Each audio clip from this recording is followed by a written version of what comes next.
যেন বাড়ছে রাজনৈতিক উত্তেজনা। অনেক অস্থিতিশীল কার্যকলাপই কিন্তু হচ্ছে, একদিকে বিএনপি এবং আওয়ামী লীগ, অন্যদিকে কিন্তু আপনারা সবকিছু দেখতে পারবেন, আমরা দেখাবো এক এক করে। এমন মন খারাপের ঢাকা আগে কখনো দেখেনি নগরবাসী। মুহুর্মুহু গুলির শব্দ আর আগুনের কালো ধোঁয়া যেন আরো বিষাদ নামিয়ে আনে প্রাণের শহরে। এখানে দেখুন, তারা 31শে ডিসেম্বর রাত থেকে তারা এইসব কি শুরু করেছে। রাজপথের মধ্যে অনেক অস্থিতিশীল কার্যকলাপই কিন্তু হচ্ছে, একদিকে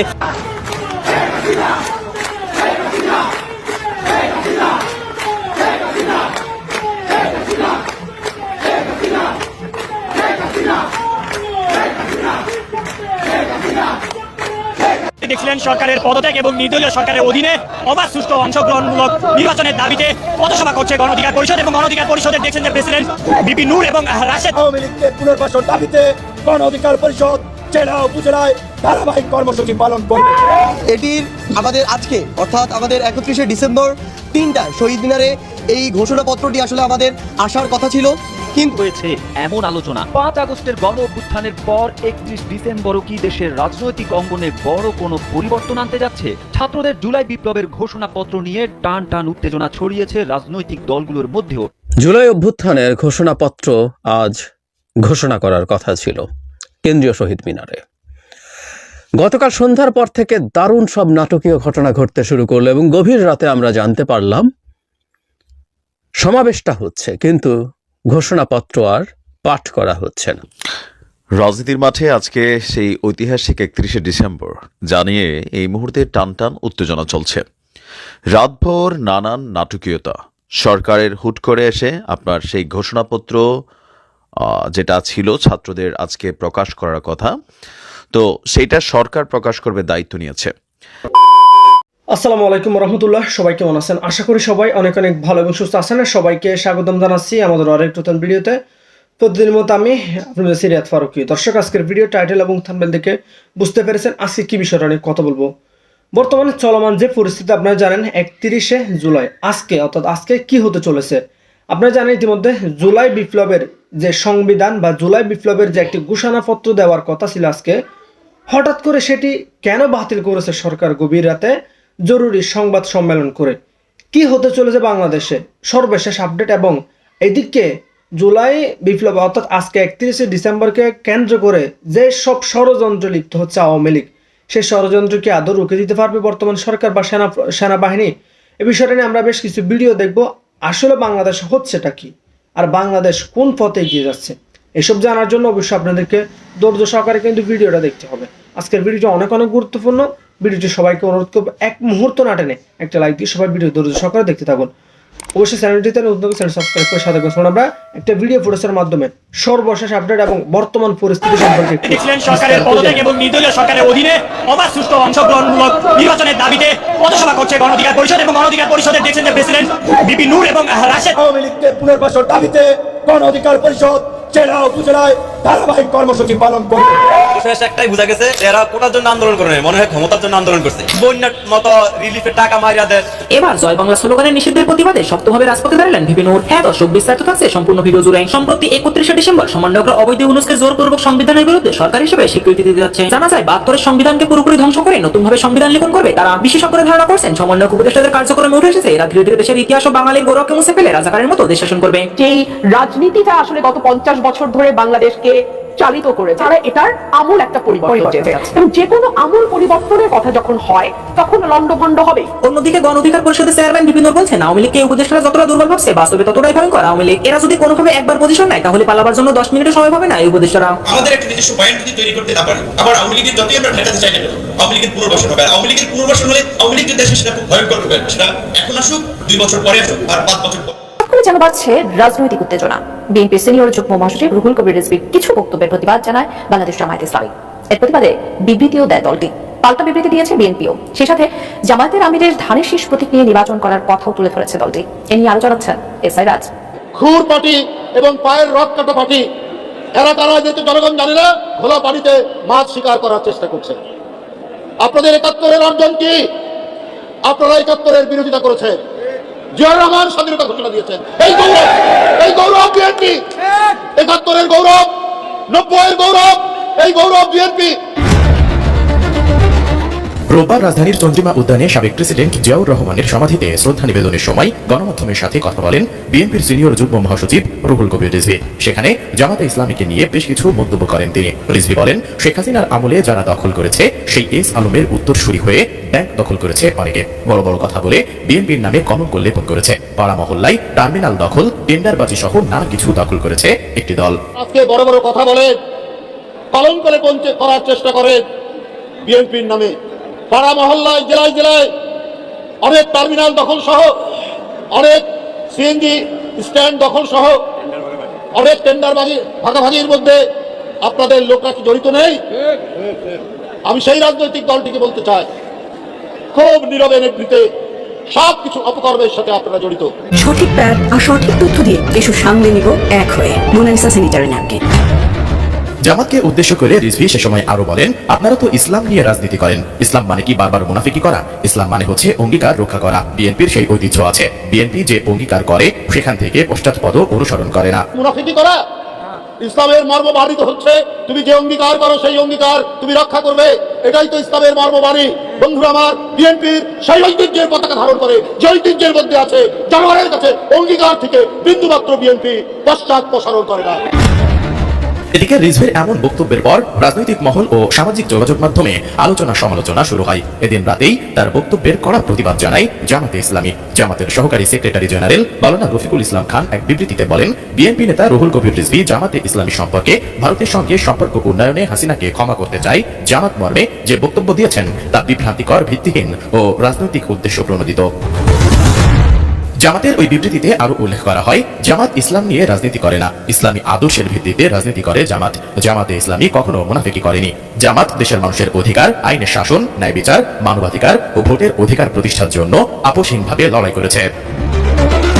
অন্যদিকে জামাতে ইসলামীর এই বিবৃতির পাল্টা জবাব দিয়েছে বিএনপি। 29 ডিসেম্বর দলটির ভেরিফাইড ফেসবুক পেজে জামাত আমিরের নির্বাচনে প্রার্থী হওয়া সংক্রান্ত একটি ছবি যুক্ত করে বলা হয়, 2018 সালের নির্বাচনে জামাত দর কষাকষি করে 22 আসন বাগিয়ে নেয় জোট থেকে। সেই নির্বাচনে ডাক্তার শফিকুর রহমান নিজেও ধানের শীষ প্রতীকে প্রার্থী হয়েছিলেন। তাহলে কার সঙ্গে জোট আর কার সঙ্গে মুনাফিকির কথা বললেন আমির? প্রশ্ন রাখা হয় ওই পোস্টে। SI রাজ, ATN নিউজ। রাজধানীর বাংলা মোটরে জরুরি বৈঠক শেষে ব্রিফিং করছেন বৈষম্য বিরোধী ছাত্র আন্দোলনের নেতারা। সরাসরি যাচ্ছে সেখানে। আমাদের বৈষম্য বিরোধী ছাত্র আন্দোলনের পক্ষ থেকে যে বৈষম্য বিরোধী ছাত্র আন্দোলনের এই প্ল্যাটফর্মটির মাধ্যমে বা প্ল্যাটফর্মের উপরে বাংলাদেশে এই একটি অভ্যুত্থান সংগঠিত হয়েছে, সেই প্ল্যাটফর্মের ডাকে আসলে আমাদের যে প্রোক্লেমেশন অফ জুলাই রেভলিউশন, এটির আমাদের আজকে অর্থাৎ আমাদের 31শে ডিসেম্বর 3টায় শহীদ মিনারে এই ঘোষণাপত্রটি আসলে আমাদের আসার কথা ছিল। কিন্তু আমরা ইতিমধ্যে আমাদের জায়গা থেকে যে জিনিসটি দেখেছি যে বাংলাদেশের যে অন্তর্বর্তীকালীন সরকার তার জায়গা থেকে পুরো বাংলাদেশকে একটি ঐক্যবদ্ধ জায়গায় এনে সেই দায়িত্বটি নিয়ে এবং এই অভ্যুত্থানের যে ডিমান্ড, সেই ডিমান্ডটিকে ধারণ করে সকল যারা বিভিন্ন ফ্যাসিস্ট বিরোধী শক্তি ছিল এবং বাংলাদেশের যারা এই অভ্যুত্থানের সাথে সম্পর্কিত রাজনৈতিক দল থেকে শুরু করে সকলকে, ইভেন যারা স্টেট মেকানিজমের সাথে সম্পৃক্ত যারা রয়েছে সকলকে ঐক্যবদ্ধ একটি জায়গায় এনে অন্তর্বর্তীকালীন সরকার রাষ্ট্রের পক্ষ থেকে এই জিনিসটি অনুভব করেছে যে রাষ্ট্রের পক্ষ থেকে এই যে ঘোষণাপত্রটি আমাদের এই জুলাই অভ্যুত্থানের এই ঘোষণাপত্রটি আসা উচিত এবং এটি একটি লিখিত ডকুমেন্ট হিসেবে রাষ্ট্রের পক্ষ থেকে যাওয়া উচিত। তো আমাদের জায়গা থেকে আমাদের যে জিনিসটি মনে হয়েছে সেটি হচ্ছে যে বৈষম্য বিরোধী ছাত্র আন্দোলন এই প্ল্যাটফর্মের চেয়ে রাষ্ট্র যখন এই দায়িত্বটি নিয়ে নেয়, অন্তর্বর্তীকালীন সরকার যখন এই দায়িত্বটি নিয়ে নেয়, আমরা আমাদের জায়গা থেকে এই বিষয়টিকে সাধুবাদ জানাই এবং স্বাগত জানাই। আমরা আমাদের জায়গা থেকে মনে করি যে বৈষম্য বিরোধী ছাত্র আন্দোলন যেমন এই অভ্যুত্থানে ঐক্যের প্রতীক হিসেবে ছিল, একইভাবে রাষ্ট্র এবং অন্তর্বর্তীকালীন সরকার সকল স্টেক হোল্ডারগুলোকে একটি ঐক্যের মধ্যে এনে যদি আমাদের এই প্রোক্লেমেশন সেটিকে বাস্তবায়ন করে এবং সেটি আমাদের সংবিধানের প্রিএম্বল হিসেবে অন্তর্ভুক্ত হয়, তখন এটির যে স্থায়িত্ব, এটি ন্যাশনাল ইন্টারন্যাশনাল যে অ্যাকসেপ্টেন্স এবং এটির যে সাস্টেইনেবিলিটি সেটি একদম স্থায়ী হয়। এবং আমরা সেই জায়গা থেকে মনে করি যে আমাদের অবশ্যই এই বিষয়টিকে স্বাগত জানানো উচিত। কিন্তু আমাদের জায়গা থেকে আমাদের যে 31 ডিসেম্বরে যে আমাদের শহীদ মিনারে 3টায় যে আমাদের প্রোগ্রামটি ছিল, এই প্রোগ্রামটি নিয়ে এই মুহূর্তে বৈষম্য বিরোধী ছাত্র আন্দোলনের সদস্য সচিব আরিফ সোহেল তার বক্তব্য উপস্থাপন করবেন। জুলাই আগস্টে সংগঠিত গণ অভ্যুত্থানে ছাত্র জনতার স্বতঃস্ফূর্ত অংশগ্রহণের মধ্য দিয়ে আবির্ভূত জন আকাঙ্ক্ষা তথা ফ্যাসিবাদী ব্যবস্থার বিলোপ ও নতুন রাজনৈতিক বন্দোবস্ত কায়েমের প্রতিশ্রুতির ভিত্তিতে নতুন বাংলাদেশ এক ঐতিহাসিক পটভূমিতে আবির্ভূত হয়েছে। হাজারো শহীদ ও আহত যোদ্ধাদের আত্মত্যাগের স্বীকৃতি ও জন আকাঙ্ক্ষার দলিল স্বরূপ জুলাইয়ের ঘোষণাপত্র অত্যাবশ্যক ছিল। এই ঘোষণাপত্র প্রণয়নের ঐতিহাসিক দায় জুলাই গণ অভ্যুত্থানের নেতৃত্ব দানকারী সংগঠন বৈষম্য বিরোধী ছাত্র আন্দোলনের উপর বর্তায়। নানা প্রতিকূলতা সত্ত্বেও আমরা বৈষম্য বিরোধী ছাত্র আন্দোলন বাংলাদেশের ছাত্র জনতার পক্ষে এই ঐতিহাসিক ঘোষণাপত্র প্রণয়ন ও ঘোষণার দায়িত্ব গ্রহণ করেছি। আমাদের উদ্যোগের ধারাবাহিকতায় বাংলাদেশের আপামর ছাত্র জনতার মধ্যে স্বতঃস্ফূর্ত ইতিবাচক সাড়া সঞ্চারিত হয়েছে। এমত অবস্থায় ছাত্র জনতার আহ্বানে রাষ্ট্রীয় পর্যায় থেকে জাতীয় ঐক্যমত্যের ভিত্তিতে জুলাই ঘোষণাপত্র প্রণয়নের উদ্যোগ নেওয়া হয়েছে। ছাত্র জনতা এই সময়োপযোগী উদ্যোগকে সাধুবাদ জানাচ্ছে। কি থাকবে জুলাই বিপ্লবের ঘোষণাপত্রে? ছাত্রদের ঘোষণাপত্রকে কেন্দ্র করে বড় কিছু কি ঘটতে যাচ্ছে 31 ডিসেম্বর? মূলত 28 ডিসেম্বর হঠাৎ করে 31 তারিখকে ডেডলাইন করে হাসনাত আব্দুল্লাহর সার্জিস আলমদের পোস্টের পর দেশ জুড়ে শুরু হয়েছে এমন আলোচনা। 5 আগস্টের গণ অভ্যুত্থানের পর 31 ডিসেম্বরও কি দেশের রাজনৈতিক অঙ্গনে বড় কোনো পরিবর্তন আনতে যাচ্ছে? ছাত্রদের জুলাই বিপ্লবের ঘোষণাপত্র নিয়ে টান টান উত্তেজনা ছড়িয়েছে রাজনৈতিক দলগুলোর মধ্যেও। দলগুলোর কারো কারো মধ্যে প্রশ্ন উঠেছে ছাত্রদের ঘোষণাপত্র নিয়ে। জুলাই বিপ্লবের ঘোষণাপত্রকে কেন্দ্র করে বিএনপি জামায়াত সহ বর্তমানে দেশের সক্রিয় রাজনৈতিক দলগুলো কে কোন পক্ষে? ছাত্রদের ঘোষণাপত্র নিয়ে তারা কে কি ভাবছে তাই জানানোর চেষ্টা করব এই প্রতিবেদনে। স্যান্ডেলিনা সো, রূপচর্চায় আভিজাত্য। 31 ডিসেম্বর মঙ্গলবার কেন্দ্রীয় শহীদ মিনারে জুলাই বিপ্লবের ঘোষণাপত্র দেবে বৈষম্য বিরোধী ছাত্র আন্দোলন। ছাত্রদের ঘোষণাপত্রকে হালকা ভাবে নিতে পারছে না রাজনৈতিক দলগুলো। বিষয়টি নিয়ে বিএনপির নীতি নির্ধারণী পর্ষদ স্থায়ী কমিটির সভায় আলোচনার কথা জানিয়েছেন দলের মহাসচিব মির্জা ফখরুল ইসলাম আলমগীর। আর দলীয় নীতি নির্ধারণী পর্ষদে আলোচনা হবে বলে জানিয়েছেন ইসলামী আন্দোলন বাংলাদেশের জ্যেষ্ঠ যুগ্ম মহাসচিব গাজী আতাউর রহমান। সভার আগে জুলাই বিপ্লবের ঘোষণাপত্র নিয়ে কোনো মন্তব্য করতে চাননি ফখরুল। তবে বিএনপির স্থায়ী কমিটির সদস্য আমির খসরু মাহমুদ চৌধুরী মনে করেন, সংবিধান হোক আর যাই হোক সিদ্ধান্ত হতে হবে গণতান্ত্রিক প্রক্রিয়া এবং জনগণের মাধ্যমে। অবশ্য বৈষম্য বিরোধী ছাত্রদের এই উদ্যোগকে স্বাধীন মত প্রকাশের জায়গা থেকে স্বাগত জানিয়েছে জামায়াত ইসলামী। 31 ডিসেম্বর ঘোষণাপত্র প্রকাশের পর বিস্তারিত জেনে দলীয়ভাবে অবস্থান পরিষ্কার করার কথা জানিয়েছেন দলটির নায়েবে আমির সৈয়দ আব্দুল্লাহ মোহাম্মদ তাহের। তবে এ ধরনের উদ্যোগ অনাস্থা ও বিভেদ বাড়াবে বলেই মনে করছেন গণতন্ত্র মঞ্চের শীর্ষ নেতা ও বিপ্লবী ওয়ার্কার্স পার্টির সাধারণ সম্পাদক সাইফুল হক। অন্যদিকে 72-এর সংবিধান বাতিলের মতো কিছু করা হলে তা গ্রহণযোগ্য হবে না বলে মনে করেন বাংলাদেশ কমিউনিস্ট পার্টির সাধারণ সম্পাদক রুহিন হোসেন প্রিন্স। এছাড়াও বৈষম্য বিরোধী ছাত্রদের এই উদ্যোগকে নৈতিকভাবে সমর্থন করেন বলে জানিয়েছেন আমার বাংলাদেশ পার্টির সদস্য সচিব মুজিবুর রহমান মঞ্জু। বৈষম্য বিরোধী ছাত্র আন্দোলনের জুলাই বিপ্লবের ঘোষণাপত্র নিয়ে বিএনপি সহ মূলধারার রাজনৈতিক দলগুলো এখনই পরিষ্কার কোনো মন্তব্য করতে চাইছে না। তবে ঘোষণাপত্র চূড়ান্ত করার আগে রাজনৈতিক দল ও অংশীজনের সঙ্গে আলোচনার প্রয়োজন ছিল বলে মনে করেন রাজনৈতিক দলগুলো। আলোচনা না করে হঠাৎ কোনো ঘোষণা বিভাজন তৈরি করবে বলে ধারণা তাদের। বড় দলগুলোর সাবধানী অবস্থানের মাঝেও কোনো দল ছাত্রদের এই উদ্যোগকে নৈতিকভাবে সমর্থন করছে। তারেক আহমেদ, কালবেলা। জুলাই অভ্যুত্থানের ঘোষণাপত্র আজ ঘোষণা করার কথা ছিল কেন্দ্রীয় শহীদ মিনারে। গতকাল সন্ধ্যার পর থেকে দারুণ সব নাটকীয় ঘটনা ঘটতে শুরু করলো এবং গভীর রাতে আমরা জানতে পারলাম সমাবেশটা হচ্ছে কিন্তু ঘোষণাপত্র আর পাঠ করা হচ্ছে না। এই নাটকীয় ঘটনার মূল হচ্ছে আমরা সন্ধ্যার পর জানতে পারি প্রধান উপদেষ্টার প্রেস উইং থেকে জরুরি সংবাদ সম্মেলন করে জানানো হয়েছে জুলাই অভ্যুত্থানের ঘোষণাপত্র সরকার লিখবে এবং জাতীয় ঐক্যমত্যের ভিত্তিতে লিখবে। এর মধ্যে সব দলকে এবং সব স্টেক হোল্ডারকে নিয়ে কাজটা করবে, এটাই আমরা বুঝতে পারছি।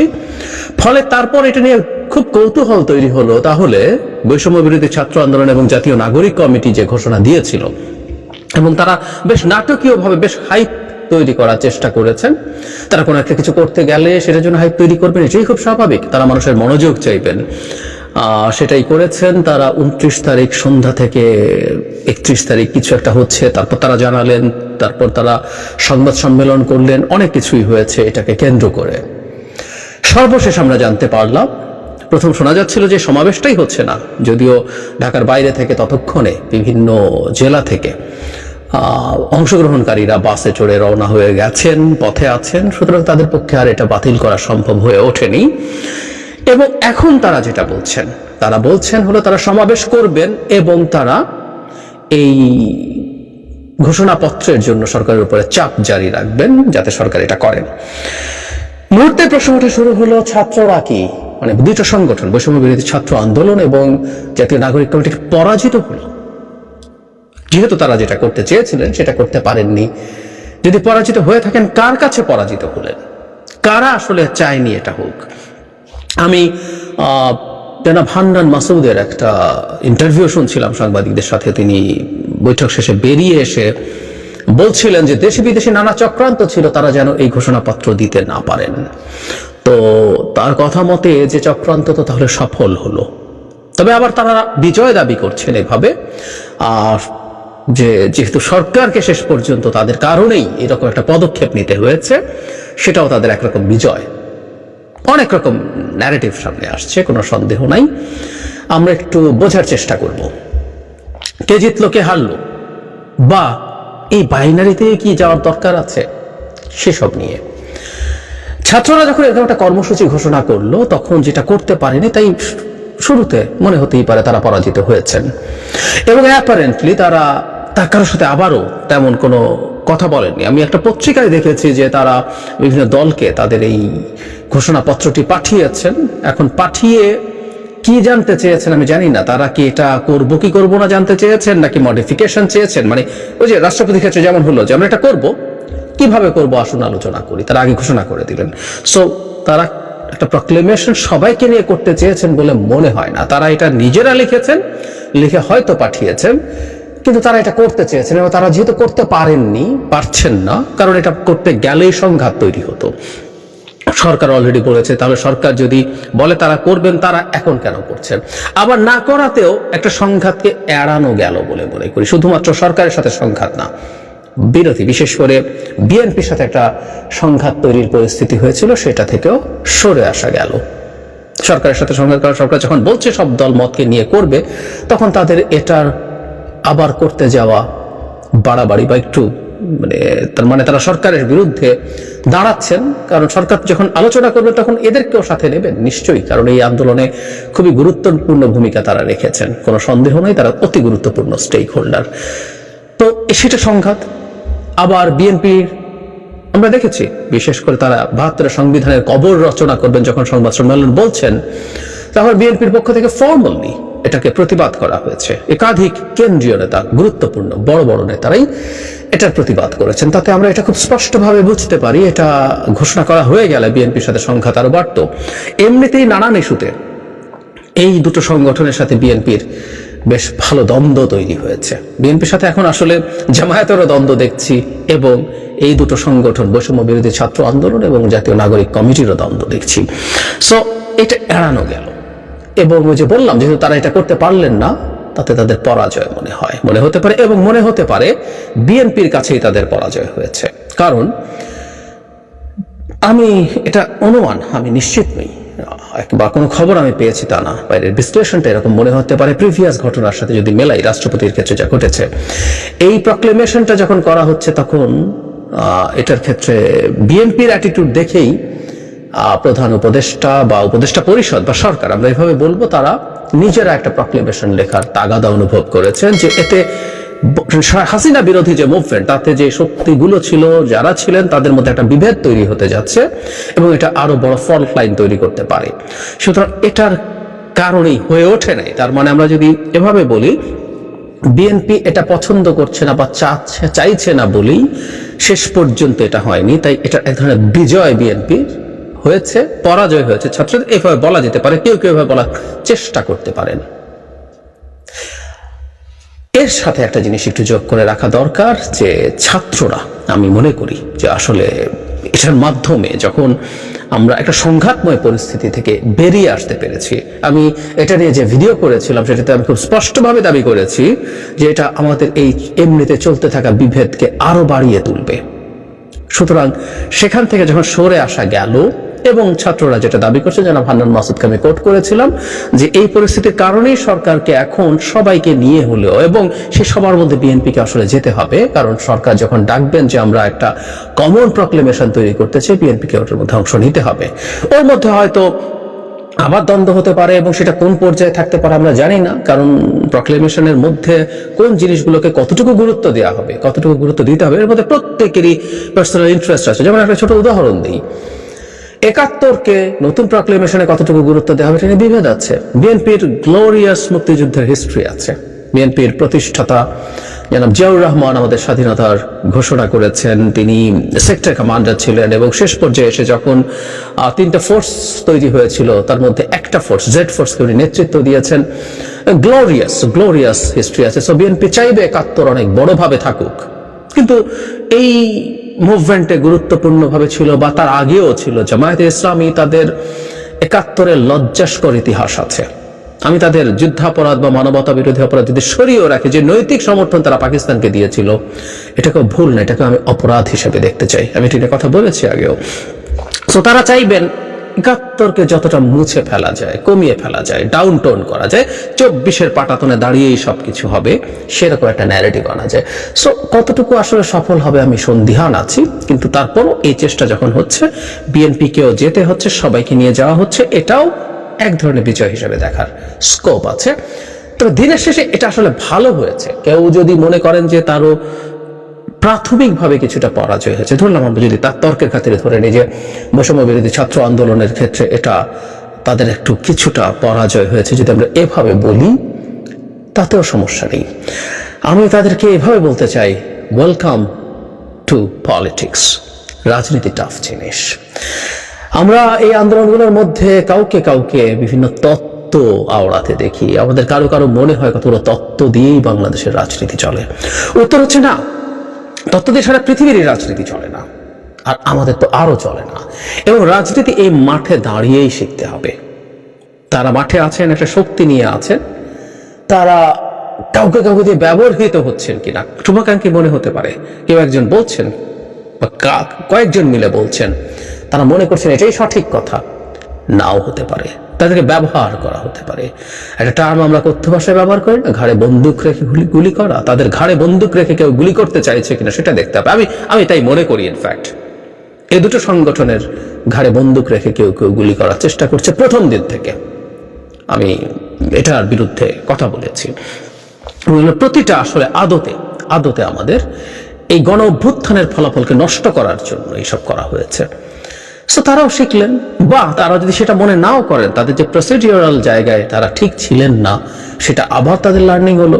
রাষ্ট্রপতির ক্ষেত্রে যেমন হয়েছে, এই ক্ষেত্রে তাদের আবারও একই ধরনের লার্নিং হলো। এগুলো প্রত্যেকটা তাদের জন্য মূল্যবান, কোনো সন্দেহ নাই। এবং এভাবেই ধাক্কা খেয়ে, এভাবেই প্রবলেমে পড়ে, এভাবেই ভুল করে, এভাবেই কোনো কৌশল মিস করে রাজনীতি শিখতে হয়, মাঠের রাজনীতি। তারা যেহেতু রাজনীতি করবে, রাজনীতি করা উচিত আমি মনে করি, এবং তারা রাজনীতিতে ভালো করুন সেটা কামনা করি।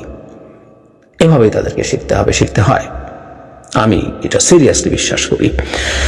একটা জিনিস আমি অবশ্য বলবো, এখানে একটা গ্রুপের পরাজয় হয়েছে বলে আমি, অনেক ছাত্ররা পরাজিত হয়েছে আমি মনে করি না, সত্যিকার অর্থে মনে করি না। তারা শেষ পর্যন্ত যে জায়গায় গেছেন, তারা জনসমাবেশ করবেন, তারা তাদের চাপ দেবেন, এবং এই প্রক্লেমেশনের চিন্তাটা তাদের জায়গা থেকে, মাথা থেকে যেহেতু এসছে এবং সেটা সরকার গ্রহণ করেছে প্রাথমিকভাবে, সেটা সাকসেসফুলি করা যাবে কিনা সেটা সব পক্ষে মোটামুটি একমত হবে কিনা ইজ এ ডিফারেন্ট ডিবেট। সরকার যেহেতু নিয়েছেন, it's not a bad thing. তারা এরপর সমাবেশ করবেন, তারা তাদের উপস্থিতি জানান দেবেন, তাদের চাপ জারি রাখবেন। কিন্তু আসলে পরাজিত হয়েছে সেই মানুষগুলো যারা তাদের ঘাড়ে বন্দুক রেখে গুলি করার চেষ্টা করেছেন। নানা রকম মানুষের কথা আলাপে আছে, মাঠে আছে, অনেকেই এটার সুযোগ নিতে চাইছে।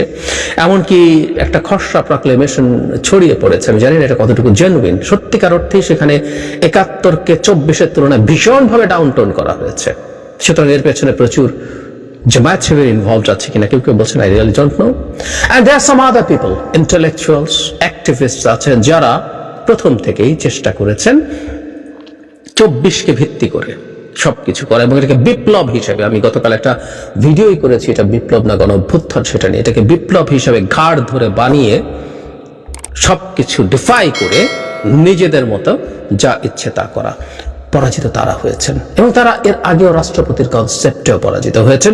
সংবিধান স্থগিত না, বাতিল করে দিয়ে নতুন সংবিধান প্রণয়নের আগ পর্যন্ত আগের সংবিধান বাতিল করা, এরকম নানান ইস্যুতে তারা চেষ্টা করেছেন ছাত্রদেরকে ব্যবহার করতে। আগেও পরাজিত হয়েছেন, এবারও পরাজিত হয়েছেন, এবং তারা পরাজিত হওয়া আমি বিশ্বাস করি এই রাষ্ট্রের জনগণের এবং নাগরিকদের কল্যাণের জন্য সবচেয়ে ভালো হয়। বিদ্যমান অবস্থায় ছাত্ররা জিতেছেন, এবং যারা এই প্রক্লেমেশনটা এখন এভাবে চাননি তারা জিতেছেন, সুতরাং কেউ পরাজিত হয়নি, এরা এবং এরাই মূল শক্তি আমাদের এই মুভমেন্টের। ভবিষ্যতে তারাই রাজনীতির মাঠে থাকবেন, যারা এটাকে ভিত্তি করে, অভ্যুত্থানকে ভিত্তি করে নানান রকম পরিকল্পনা করেছেন এবং যেগুলো অনেক কিছু, আমি ঠিক ষড়যন্ত্র না বললে আমি এভাবে বলতে চাই, যেগুলো আদতে আমাদের জাতির জন্য ক্ষতিকর হতো, তারা পরাজিত হয়েছেন। একটা কথা মনে রাখবো, আমি স্পষ্টভাবেই মনে করি, একটা গণ অভ্যুত্থানকে বিপ্লব বানানোর চেষ্টা করে সবচেয়ে বড় ক্ষতি যেটা, একটা গণ অভ্যুত্থান আমাদের জন্য যে আউটকাম নিয়ে আসতে পারত, বিপ্লব বানিয়ে অকল্পনীয় রকম আকাশ কুসুম কল্পনা করে এবং করিয়ে গণ অভ্যুত্থানের যে সুফল, সেটা আর পাওয়া যাবে, ওটা তো পাওয়া যাবেই না, এটা ইম্পসিবল। কিন্তু এটা করতে গিয়ে আমরা গণ অভ্যুত্থান থেকে যে সুফল পেতে পারতাম, সেটাও নষ্ট করা হচ্ছে বা প্রায় হয়েই গেছে। এটাই আমার জন্য হতাশার জায়গা। আমি আশা করি আমাদের ছাত্ররা, দুটো সংগঠনে, বৈষম্য বিরোধী ছাত্র আন্দোলন এবং জাতীয় নাগরিক কমিটি, তারা ভবিষ্যতে এই ধরনের তাদের ঘাড়ে বন্দুক রেখে গুলি করা এই প্রবণতা আইডেন্টিফাই করতে পারবেন এবং এটার বিরুদ্ধে সতর্ক থাকবেন। সালামু আলাইকুম। রাজনীতির মাঠে আজকে সেই ঐতিহাসিক 31শে ডিসেম্বর জানিয়ে এই মুহূর্তে টানটান উত্তেজনা চলছে।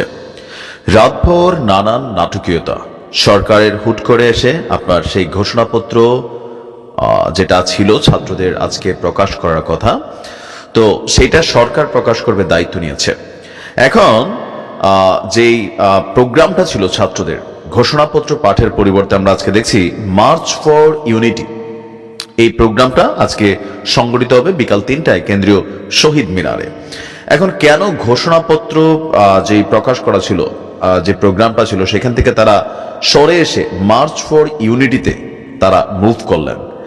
তো এ নিয়ে আমাদের এই সমন্বয়কদের যিনি মুখপাত্র আছেন, একজন বৈষম্যবিরোধী ছাত্র আন্দোলনের মুখ্য সংগঠক আব্দুল হান্নান মাসুদ, তিনি বলছেন যে জুলাই বিপ্লবের যে ঘোষণাপত্র প্রকাশ করার কথা ছিল বা আজকে তারা স্টেটমেন্ট দেওয়ার কথা ছিল, সেটা নিয়ে দেশি বিদেশি ষড়যন্ত্র হয়ে গেছে।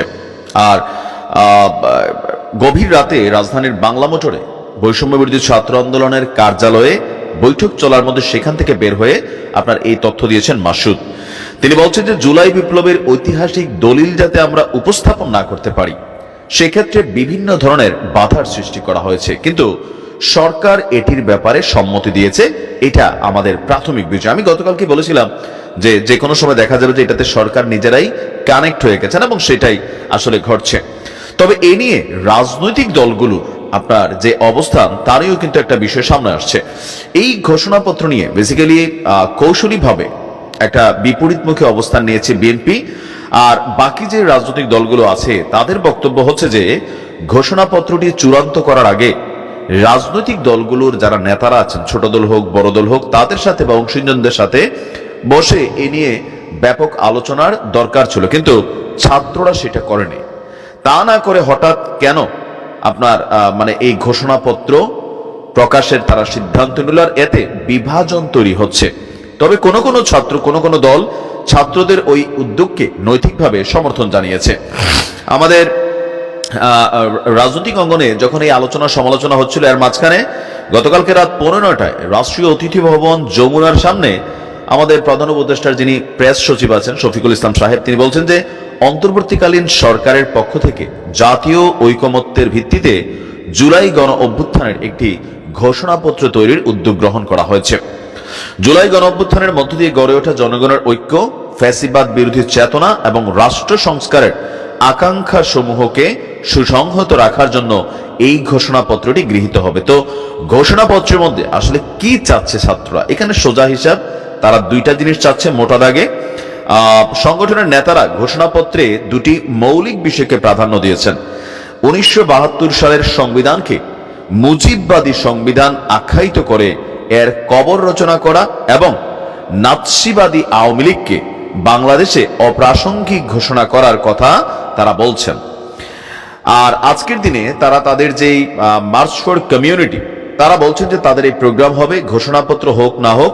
আবার আজকের দিনে এখানে প্রায় 168 জন সমন্বয়ক শপথ গ্রহণ করবেন, মানে তাদের যেই সংস্থা বা সংগঠনটি আছেন সেটার পক্ষে তারা সেখানে উপস্থিত হবেন। প্রায় ছাত্রদের বক্তব্য যে 5ই আগস্ট যেই গণজমায়েত হয়েছিল শহীদ মিনারে, ঠিক তেমনই আজকের দিনেও ছাত্র জনতাকে তারা শহীদ মিনারে সমবেত হওয়ার জন্য বলেছেন। ইভেন মাদ্রাসার স্টুডেন্ট থেকে শুরু করে সবাইকে যার যার যে পোশাক আছেন সেই পোশাক পরিহিত করেই আপনার শহীদ মিনারে যাবার আহ্বান জানিয়েছেন। তো এই যে অবস্থানটা থেকে সরে আসলো, সরকার হুট করে যে সিদ্ধান্ত নিয়ে ছাত্রদের ঘোষণাপত্রটা তারা ঘোষণা করবে সিদ্ধান্ত নিল, এতেও আলোচনা সমালোচনা চলছে। তবে আমাদের ছাত্রদের বক্তব্য যে তাদের যে ইউনিটিটা ছিল সেটা ভেঙে যায়নি, আর সেই ইউনিটিটাকেই আরো একবার নিজেদের শক্তিকে অথবা নিজেদের যে সামর্থ্য আছে সেইটাকে প্রকাশ করার জন্য কিন্তু এই মার্চ ফর ইউনিটিটা আসলে জরুরি সমন্বয়কদের জন্য। কারণ অনেকেই ভাবছে যে তাদের মধ্যে বিভাজন হয়েছে, পদ পদবি নিয়ে নানান ধরনের অ্যাক্টিভিটিস হয়েছে, বিভিন্ন জায়গায় সমন্বয়করা কিছু কিছু সমন্বয়ক তারা বিভিন্ন ধরনের অপকর্মেও জড়িত হয়েছেন, যাদের কারণে আবার বিভাজনের অংশটাও একটু বড় আকার ধারণ করেছে। তো সব মিলিয়ে নিজেদের অস্তিত্বকে জানান দিতেই মার্চ ফর ইউনিটিটা এখন এই সমন্বয়কদের জন্য খুবই জরুরি। কারণ বিপরীতে তারা এই মুহূর্তে বড় একটা শক্তিকে মোকাবেলা করছে, এটা হচ্ছে কে? বিএনপি। তো বিকাল 3টায় দেখা যাক সমন্বয়কদের এই প্রোগ্রাম, সেখানে মানুষের উপস্থিতি কতটা জড়ো হয় সেটা হয়তো আজকে বিকাল হলে আমরা বুঝতে পারবো। তবে ছাত্রদের এই ঘোষণাপত্র, জুলাই বিপ্লবের ঘোষণাপত্র থেকে সরে এসে মার্চ ফর ইউনিটি, এর পেছনে আসলে ছাত্ররা যেটা দাবি করছে দেশি বিদেশি নানান ষড়যন্ত্র। এখন দেশি নয়তো আমরা বুঝলাম, কিন্তু বিদেশি কোন শক্তি এখন এই মুহূর্তে সরকারকে প্রভাবিত করছে আমরা আসলে ওইটাও জানতে চাই। কারণ ভারতীয় তো আর এখন সরকার পাত্তা দেয় না, বা ভারত সরকার এই মুহূর্তে বাংলাদেশের উপর কোনো ধরনের প্রভাব কিন্তু বিস্তার ওইরকম ভাবে করতে পারছে না। তো আসলে বিদেশি আর কোন শক্তি যারা চাচ্ছে এই ঘোষণাপত্র ঘোষিত না হোক? একটু নামটাম বললে ভালো হয় আর কি। ভালো থাকুন, আসসালামু আলাইকুম। তো প্রিয় দর্শক, এই বিষয়টা নিয়ে আপনার মতামত দুটো কমেন্ট জানিয়ে ফেলুন। অবশ্যই আমাদের চ্যানেলটিতে নতুন থাকলে চ্যানেল সাবস্ক্রাইব করে সাথে থাকবেন। যারা এতক্ষণ সাথে ছিলেন তাদেরকে অসংখ্য ধন্যবাদ। আল্লাহ হাফেজ।